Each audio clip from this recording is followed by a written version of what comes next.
श्री सद्गुरु सत्यदत्त चरणार विद्याभ्या नमः। तृतीयोध्याय प्रारंभ। श्री गणेशाय नमः। पहा, तिसऱ्या अध्यायाला सुरुवात झालेली आहे आणि मागील दोन अध्यायांमध्ये आपण सुतांनी सांगितलेली कथा श्रवण केली आहे। श्री गणेशाय नमः। शौनकादी ऋषी म्हणाले, सूतजी, आपण अत्यंत बुद्धिमान व पौराणिकांमध्ये श्रेष्ठ आहात।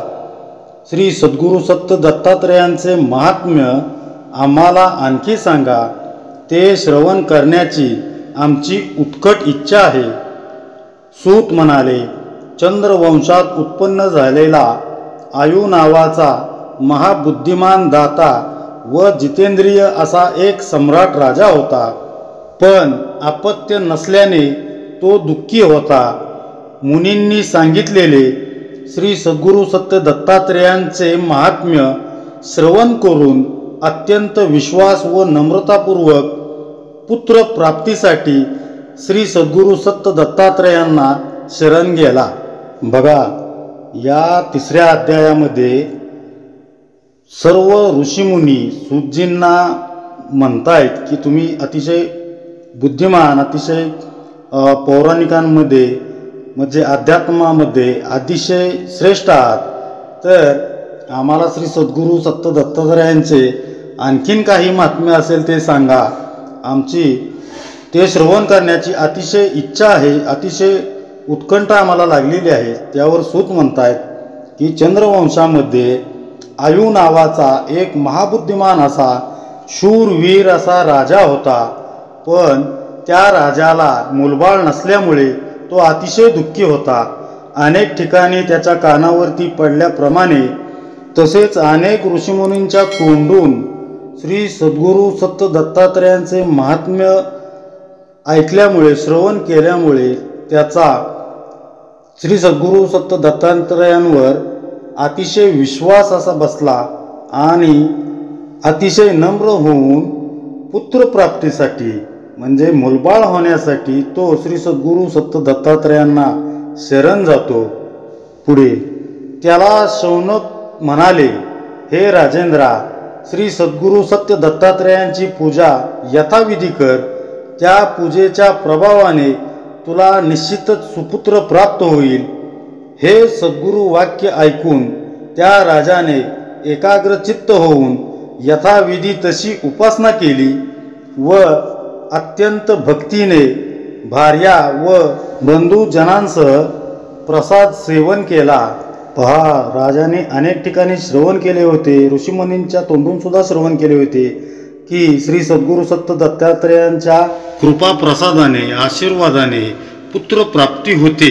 मग राजा आपल्या पत्नीला तसेच आपल्या बंधुजनांना सर्वांना घेऊन शौनक ऋषींकडे गेला। त्यावेळी शौनक ऋषी त्याला म्हणाले, हे राजा, श्री सद्गुरु सत्य दत्तात्रेयांची तू योग्य आणि व्यवस्थित पूजा कर, म्हणजे तुला श्री सद्गुरु सत्य दत्तात्रेयांच्या आशीर्वादाने पुत्र प्राप्ती होईल। सद्गुरूंचे हे वाक्य ऐकून राजाने अगदी नम्रपणे, अतिशय भक्तिभावाने आणि एकाग्रचित्ताने अशी श्री सद्गुरु सत्य दत्तात्रेयांची पूजा केली आणि सर्वांनी प्रसाद ग्रहण केला। नंतर त्याच्या राणीस एक दिव्य स्वप्न पडले। त्या स्वप्नामध्ये महापुरुषांच्या लक्षणांनी संपन्न व तेजस्वी पुरुषाने येऊन मोठे पाणीदार मोती देऊन दूध भरलेल्या शंखाने अभिषेक केल्याचे पाहिले व हे वृत्त तिने राजाला सांगितले। राजाने प्रातःकालीन स्नानदान उपासना झाल्यावर हा स्वप्नांचा वृत्तांत शौनक ऋषींना सांगितला। शौनक म्हणाले, अनुसयेच्या गर्भातील रत्न अशा श्री सद्गुरु सत्य दत्तात्रेय प्रभूंनी हे फल अर्पण केले आहे। धर्मात्मा विष्णू भक्त चंद्रवंशाला भूषण असा उत्तम पुत्र प्राप्त होईल, हे या स्वप्नातून सूचित होते, यात काहीच शंका नाही। पहा, राजाने आणि त्याच्या सर्व आप्तांनी मनोभावाने सद्गुरु श्री सत्य दत्तात्रेयांची पूजा केल्यावर काही दिवसांनी राणीला दिव्य असं स्वप्न पडतं। त्या स्वप्नात ती काय पाहते की एक महापुरुषांच्या लक्षणांनी संपन्न असा तेजस्वी पुरुष त्याने मोठाले पाणीदार मोती दिले आणि दूध भरलेल्या शंखाने अभिषेक केल्याचे त्या राणीने स्वप्नामध्ये पाहिले. सकाळी उठल्यानंतर हा वृत्तांत तिने लगेचच राजाला सांगितला. राजाने सुद्धा पुढं सकाळची आपली उपासना पूजा उरकून त्याने हा वृत्तांत सर्व शौनक ऋषींना सांगितला. तर शौनक ऋषी पुढे म्हणतात, अनुसयेच्या गर्भातील रत्न म्हणजे श्री सद्गुरू सत्त दत्तात्रेय त्यांच्या आशीर्वादाने आपल्याला हे फळ प्राप्त झालेले आहे आणि तुम्हाला धर्मात्मा विष्णू भक्त चंद्रवंशाला साजेल असा उत्तम पुत्र प्राप्त होईल. यामध्ये आता कोणतीही शंका नाही. पुढे याच वेळी हुंडासुराची कन्या तिच्या मैत्रिणीसह नंदनवनात फिरत असता स्तुतीपाठक भाट लोकांचे बोलणे तिने ऐकले. भाट परस्परांमध्ये बोलत होते की हुंडासुराचा नाश करणारा मुलगा आयुराजाला होणार आहे. हे त्यांचे भाषण तिने ऐकले व तात्काळ नगरात येऊन ते वृत्त पिता हुंडासुरास सांगितले. बघा, त्याच काळामध्ये हुंडासूर नावाचा एक भयंकर असा राक्षस होता. त्याची मुलगी नंदनवनामध्ये आपल्या मैत्रिणींसोबत फिरत असताना भटकत असताना भाट लोक म्हणजे त्यावेळेसची ब्राह्मण लोक असतील, भाट असतील, कोणी स्तुतीपाठक असतील, त्या लोकांची आपापसात चालणारी चर्चा त्या मुलीने ऐकली. हुंडासुराचा नाश करणारा पुत्र, नाश करणारा मुलगा आयुराजाला होणार आहे, हे त्यांचे आपापसातले भाषण तिने ऐकले आणि लगेचच ती आपल्या नगरात येऊन तिने हा सर्व घडलेला वृत्तांत आपल्या पित्याला म्हणजे हुंडासुराला सांगितला.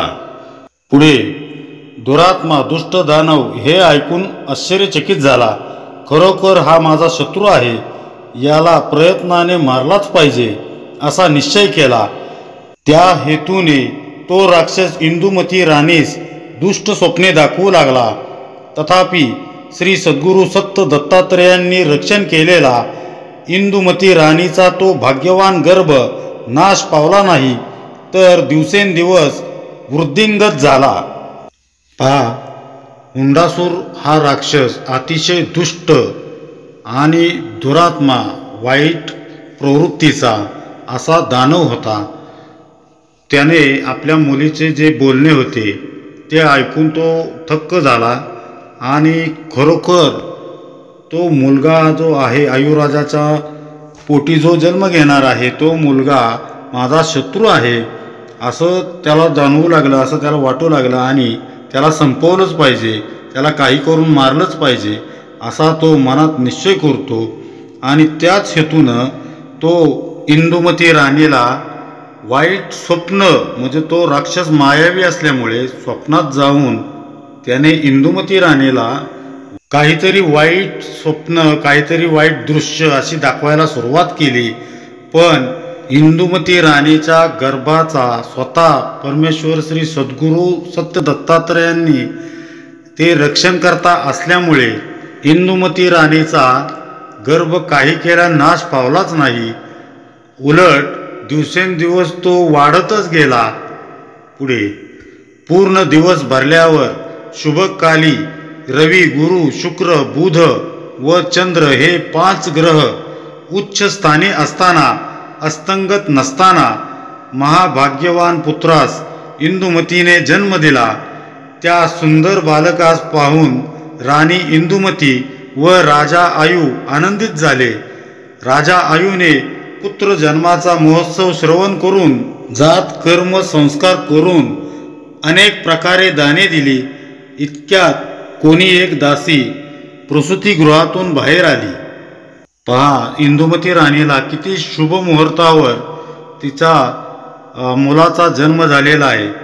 काय सांगितलं इथं, इंदुमती राणीला पूर्ण दिवस गेल्यानंतर रवी, गुरु, शुक्र, बुध व चंद्र हे 5 ग्रह अस्तंगत नसताना म्हणजे आपापल्या स्थानी असताना महाभाग्यवान अशा पुत्राला तिने जन्म दिला त्या सुंदर बालकाला पाहून आई वडील म्हणजे इंदुमती राणी आणि आयुराजा खूप आनंदित झाले.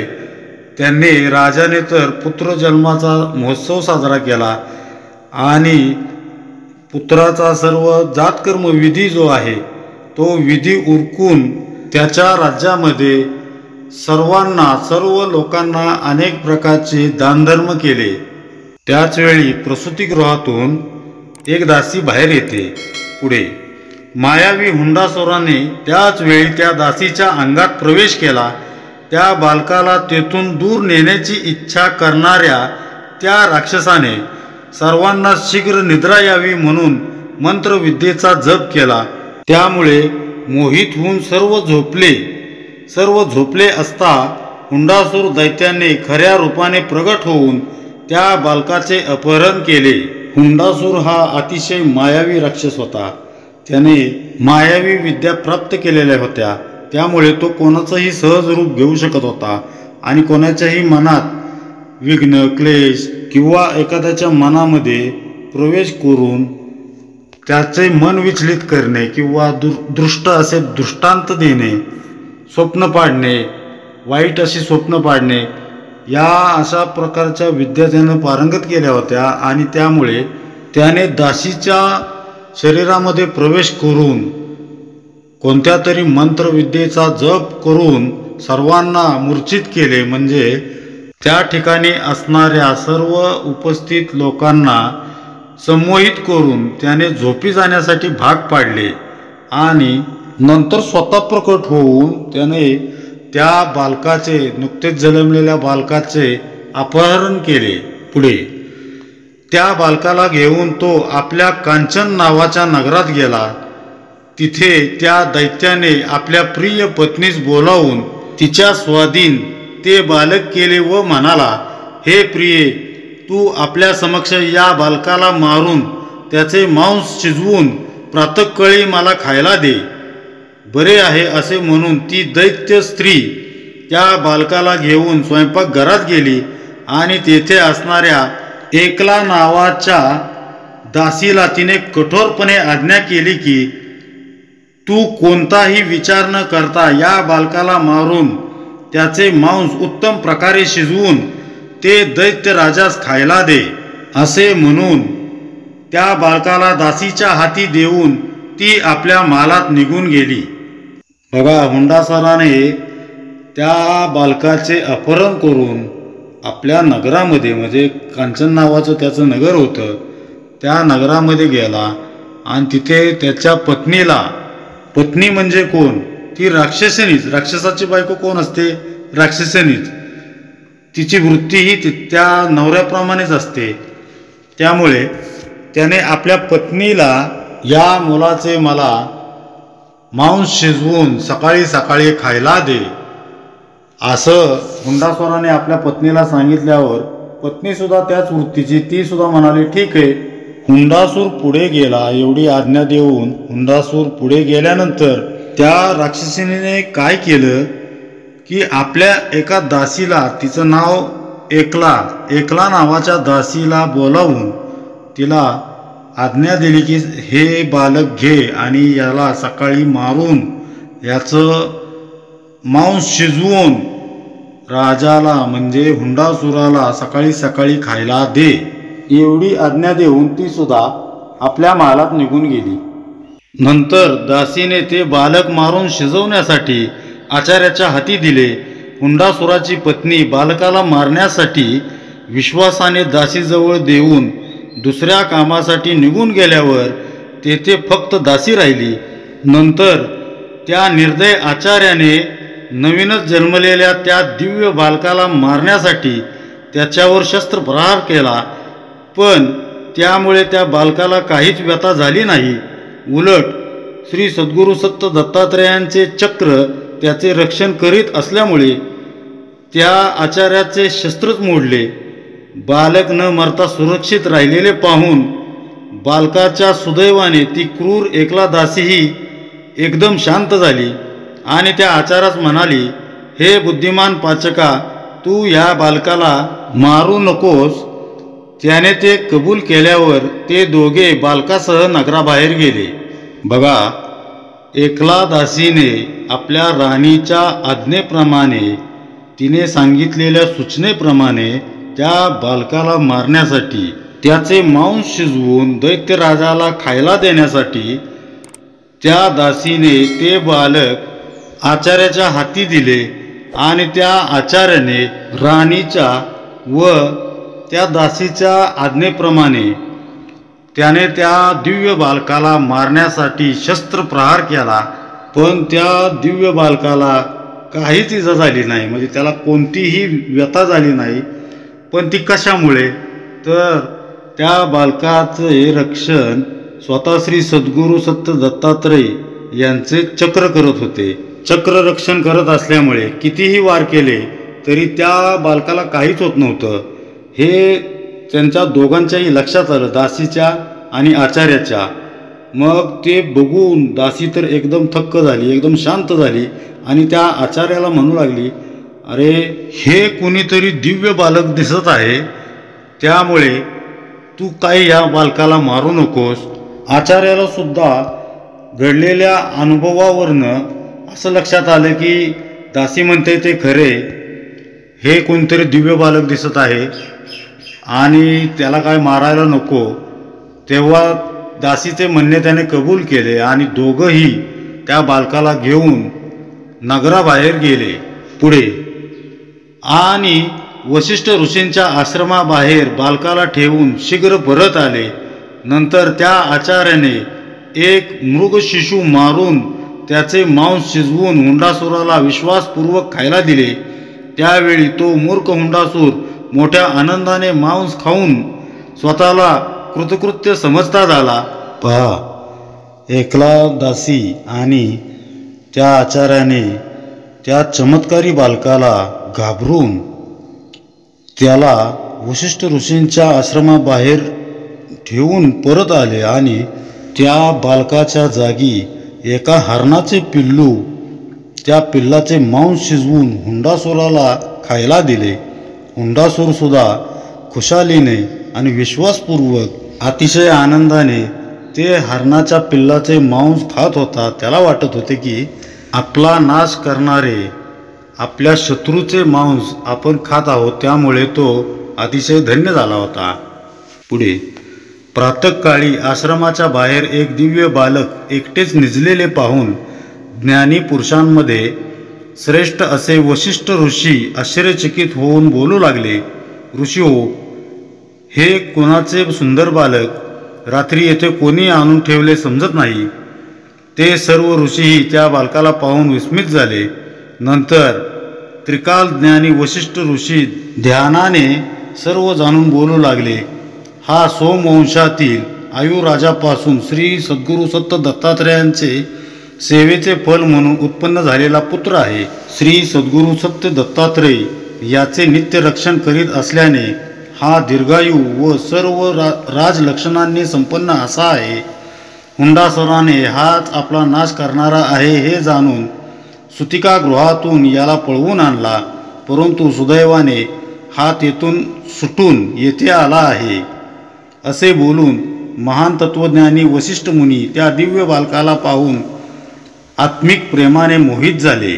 पहा, म्हणतात ना, ज्याला देव तारी त्याला कोण मारी. दुसऱ्या दिवशी सकाळी आश्रमाच्या बाहेर एक दिव्य बालक झोपलेले बघून आपापसात सर्व ज्ञानीपुरुषांमध्ये चर्चा होऊ लागली, हे बालक कोणाचे. आश्चर्यचकित होऊन त्यांनी हे सर्व ऋषींना सांगितले आणि तिथे वशिष्ठ ऋषी आल्यानंतर वशिष्ठ ऋषींनी सुद्धा आश्चर्यचकित झाले व सर्व ऋषींना ते म्हणायला लागले की हे ऋषी हो, एवढे सुंदर बालक कोणाचे आहे. रात्री या ठिकाणी आपल्या आश्रमाच्या बाहेर याला कोणी आणून ठेवले असावे, माहीत नाही, काही कळत नाही. सर्व ऋषीमुनीसुद्धा विचारात पडले की ह्या कोणाचे बालक असावे. पण वशिष्ठ ऋषी हे त्रिकाल ज्ञानी होते. त्यांनी आपल्या दिव्य दृष्टीने हे जाणले की हे बालक श्री सद्गुरू सत्य दत्तात्रयांचा आशीर्वाद असून हा हुंडासुराचा नाश करणारा बालक आहे आणि हा दीर्घायू आहे, तसेच राजलक्षणांनी संपन्न असा आहे. श्री सद्गुरू या बालकाचे स्वतः रक्षणकर्ते आहेत. याच बालकाला हुंडासुराने प्रसूतिगृहातून पळवून आणले, अपहरण करून आणले. का तर तो हुंडासुराचा नाश करणार होता असं त्याला जाणून त्याने अपहरण केले. पण सुदैवाने हे बालक वाचले आणि ते सुखरूप आपल्याजवळ आपल्या आश्रमामध्ये आले आहे. पुढे असे बोलून महान तत्वज्ञानी वशिष्ठ मुनी त्या दिव्य बालकाला पाहून आत्मिक प्रेमाने मोहित झाले. मग मोठ्या दयेने दोन्ही हातांनी त्याला उचलून आपल्या आश्रमात घेऊन गेले आणि म्हणाले की श्री सद्गुरू सत्य दत्तात्रेयांच्या प्रसादामुळे अमरांना व नरांना विपत्तीपासून शीघ्र मुक्त करून विजयी असा सम्राट राजा होईल. वशिष्ठ ऋषी असे बोलत असता त्यांच्यावर देवांनी पुष्पवृष्टी केली. अप्सरा नृत्य करू लागल्या, गंधर्व सुस्वर गायन करू लागले. त्यावेळी आश्रमातील ऋषींनी संतुष्ट होऊन कुमारास आशीर्वाद दिला. हा बालक दीर्घायुषी व ओजबल यांनी संपन्न होवो असा आशीर्वाद दिल्यानंतर वशिष्ठ ऋषींनी शास्त्रानुसार त्याचा नामकरण विधी केला. ज्या अर्थी बालभावांनी तुझे अंतकरण केव्हाही दूषित झाले नाही, त्या अर्थी हे देववंदिता तू नहुष या नावाने प्रसिद्ध होशील. तुझे कल्याण असो. बघा, वशिष्ठ ऋषींना त्या दिव्य बालकाला बघून त्याच्याकडे पाहून आत्मिक प्रेम उत्पन्न झाले. त्यांनी त्या बालकाला आपल्या आश्रमामध्ये घेऊन गेले आणि म्हणू लागले की श्री सद्गुरू सत्य दत्तात्रेयांच्या आशीर्वादामुळे अडचणीत असलेल्या अमरांना व नरांना तसेच सर्व राक्षसांचा संहार करून प्रजेला संकटापासून मुक्त करून हा एक विजयी सम्राट राजा होईल. असे बाकीत वशिष्ठ ऋषींनी त्या दिव्य बालकाला बघून केले. त्यावेळेस देवदेवतांनी त्या बालकावर पुष्पवृष्टी केली. स्वर्गामध्ये अप्सरा नृत्य करू लागल्या, तसेच यक्ष गंधर्व सुस्वर गायन करू लागले आणि आश्रमातील ऋषीही त्या कुमाराला सर्वांनी मिळून आशीर्वाद दिला. पुढे वशिष्ठ ऋषींनी त्याचा शास्त्रानुसार नामकरण विधी केला आणि वशिष्ठ ऋषी म्हणतात की ज्या अर्थी बालभावांनी तुझे अंतकरण केव्हाही दूषित झाले नाही, त्या अर्थी देववंदिता तू नहुष या नावाने प्रसिद्ध होशील आणि तुझे कल्याण असो. वशिष्ठ ऋषींनी नहुष असे त्या बालकाचे नामकरण केले. पुढे महासती अरुंधती ही वात्सल्याने त्याचे लालन पालन करून औरस पुत्राप्रमाणे नेहमी रक्षण करती झाली. नहुषाला 11वे वर्ष लागले असता क्षत्रियाला उचित अशा विधीने त्याचे यथाशास्त्र उपनयन केले. नंतर त्याला सांगवेद व सार्थशास्त्र वशिष्ठ ऋषींनी शिकवले. सरहस्य धनुर्वेद, विशेषतः संविधान, अस्त्रविद्या, ज्ञानशास्त्र, राजनीती, इतिहास, पुराण यांचे अध्ययन त्याच्याकडून करून घेतले. याप्रमाणे विद्या ग्रहण करीत असताना यथाविधी नम्रतापूर्वक शिष्यत्व स्वीकारून नहुषाने तन मन वाणी यांनी सद्गुरू वशिष्ठांचे सेवन भक्तिभावाने केले. यामुळे निमत्सर व सर्व गुणांनी पूर्ण होऊन श्री वशिष्ठांच्या कृपा प्रसादाने सर्व विद्या पारंगत झाला. पहा, पुढे नहुषाचे लालन पालन त्याच आश्रमामध्ये होऊ लागले. महासती अरुंधती हिने त्या बालकाचे आपला औरस पुत्राप्रमाणे लालन पालन करून रक्षण केले. काही काळानंतर नहुष 11 वर्षांचा झाला. त्यावेळेस वशिष्ठ ऋषींनी त्याला क्षत्रियाप्रमाणे योग्य असे शिक्षण केले. नंतर त्याला सांगवेद, सार्थशास्त्र, सरहस्य धनुर्वेद, संविधान, अस्त्रविद्या, ज्ञानशास्त्र, राजनीती, इतिहास, पुराण या सर्वांचे त्याला शिक्षण देऊन त्याच्याकडून सर्व प्रकारे उत्तम असे अध्ययन करून घेतले. आणि या विद्या ग्रहण करत असताना नहुषाने सुद्धा अतिशय नम्रतापूर्वक शिष्यत्व स्वीकारून आपल्या तन मन वाणी यांनी सद्गुरू वशिष्ठ ऋषींचे अगदी भक्तिभावाने नम्रपणे सेवन केले. त्यामुळे नहुष सुद्धा स्वभावाने निमत्सर आणि सर्व गुणांनी परिपूर्ण असा विद्या पारंगत शिष्य झाला इति श्री सद्गुरु सत्यदत्त पूजा तृतीयोध्याय। ओम श्री गुरु दत्तात्रेय श्रीपाद श्री वल्लभाय नमः।